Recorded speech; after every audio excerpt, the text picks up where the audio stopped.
Well, Excel 2007 offers a brand new charting engine. It's really the first improvements to the charting engine in over a decade. Of course, that means that everything about creating charts is brand new. Let's start first with some basics on how to create charts. Go to File, Open, and we're in Lesson 3. Start with the chart refresher file. Okay, we have a data set here with 3 regions and 5 months going across. Now, the great undocumented trick that not many people know about is you need to leave that top left corner cell blank. Anytime that you have dates or numbers as headings along either the columns or rows of your chart, the top left cell should be blank. Select your data as it's selected here. Now, we could create a chart by going to the Insert ribbon, but in reality, all we have to do is hit Alt F1. That's all it takes, one keystroke, and we've created a chart, and it's a pretty good looking chart. Now, there's 73 different chart types in Excel. If you didn't happen to want this particular chart type, it's very easy to change. Let's go on to the second worksheet. This data set has a much different shape than the first data set. Hit Alt F1 and take a look at the chart that we get. Wow, with 100 different points along the horizontal axis, a column chart is not the right chart. While the chart is selected, we'll go to the Chart Tools Design ribbon and choose Change Chart Type. Here you'll see a list of the 73 different chart types available. With this much data, it makes a lot of sense to use a line chart, so choose one of the line charts in the line group and click OK.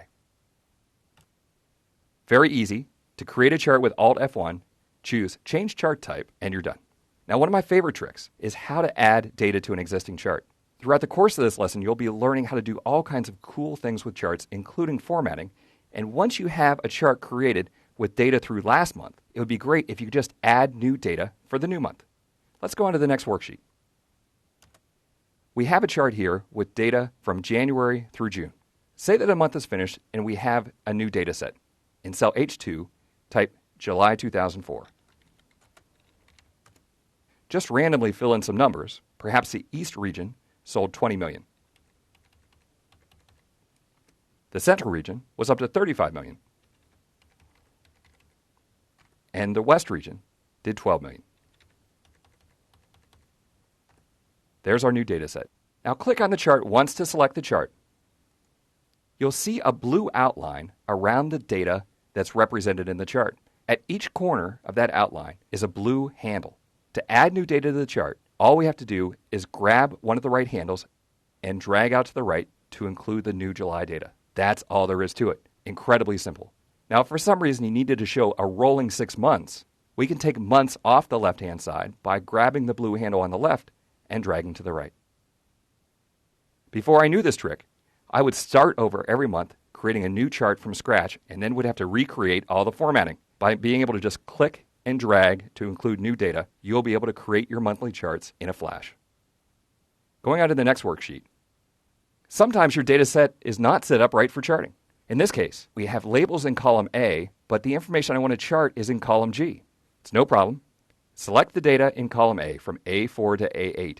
Hold down the Control key and select the data in column G. Now we'll go to the Insert ribbon, open the Pie menu, and choose 2D Pie. You'll see that Excel used the labels from column A and the values from column G. Now, so far, we've been fairly lucky with the way that Excel creates our charts. Sometimes, though, Excel gets a little confused. Let's go on to the transposing sheet. This data set is unique. I happen to have exactly 4 states and exactly 4 age ranges. Those age ranges along the top are actually text, so I don't have to leave the top left corner cell blank in this case. Press Alt F1 to create a chart. Let's look at this chart. We have age ranges going along the bottom. Now, the default chart is what's called a clustered column chart. I want to change that chart type to a stacked column chart. That's the second icon. Click OK.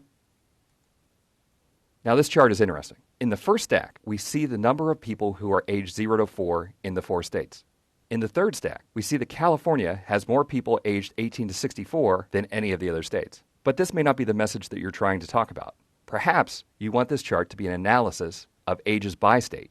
You'll notice in the Design ribbon there's an icon for Switch Row Column. Click that icon, and now we have states going along the horizontal axis and ages as the stack. In this case, we can begin to analyze the age breakout by state instead of the state breakout by age. Now, it's easy to click this button again and again and again until you see which one is the message that you're trying to promote. If Excel chooses the wrong type of chart, very easy to hit Switch Row Column.